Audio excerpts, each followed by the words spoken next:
या संदर्भात आता दिशाच्या बैठकीमध्ये पण मी बोलली होती. सीएससी सेंटर असतील किंवा शेतकरी असतील, कमिशनरशी पण मी बोललेली आहे या संदर्भामध्ये की कारवाई करत असताना त्याची व्यवस्थितपणे चौकशी झाली पाहिजे. विनाकारण कोणत्याही सीएससी सेंटर चालवणारा व्यक्ती असेल किंवा शेतकरी असेल अशा लोकांना अडचणीत आणता कामा नाही.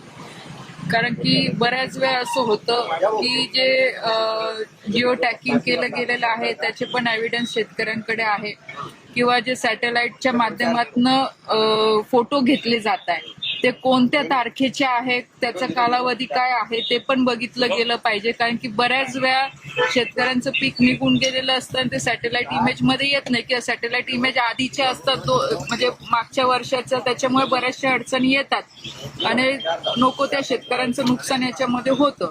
ह्या सगळ्या गोष्टींची दक्षता सरकारने म्हणजे प्रशासनाने घेतली पाहिजे. आणि मी पण सरकारसोबत बोलते आहे की शेतकऱ्यांच्यावर गुन्हे दाखल होता कामा नाही याची काळजी सुद्धा घेणं गरजेचं आहे. कारण की शेतकऱ्याचं ऑलरेडी एवढं नुकसान होत असतं. एक केळी पीक विमा जे कसं माध्यम आहे की त्या माध्यमातून भरपाई थोडीफार शेतकऱ्यांना मिळत असते. कारण की आजही बघू शकतात की ह्या पावसाळ्याच्या परिस्थितीमुळे, गारपीटमुळे, त्याचबरोबर जे युद्ध चालू आहे त्याच्यामुळे पण आज केळीचे भाव 400-500 रुपयावर येऊन गेलेले आहे. व्यापारी आज केळी घ्यायला तयार नाही. बरंचसं नुकसान शेतकऱ्यांचं होतं. म्हणून सरकारने सुद्धा याच्यावर संवेदनशील होऊन विचार करावा. विनाकारण कोणत्याही शेतकऱ्याचं नुकसान होणार नाही याची दक्षता प्रशासनाला पण मी सांगितलं आहे, खासदार म्हणून, मंत्री म्हणून. आणि पुढे बघू आता काय होतं या सगळ्या गोष्टी. सीएससी सेंटरवाल्यांचा तर काहीच रोल नाही, काही दोष नाही, त्यांच्यावर गुन्हे दाखल असं नाहीये बघा. सीएससी सेंटरचा रोल नाही असं म्हणता येणार नाही. कारण की मी सुद्धा बऱ्याच ठिकाणी या चौकशी केलेली आहे. त्याच्यामध्ये योग्य पद्धतीने ती चौकशी होईल. सगळे सीएससी सेंटरवाले याचे गुन्हेगार आहे असं म्हणता येणार नाही. पण जिथे काही गोंधळ झालेला असेल तर त्या सीएससी सेंटर जबाबदार राहीलच.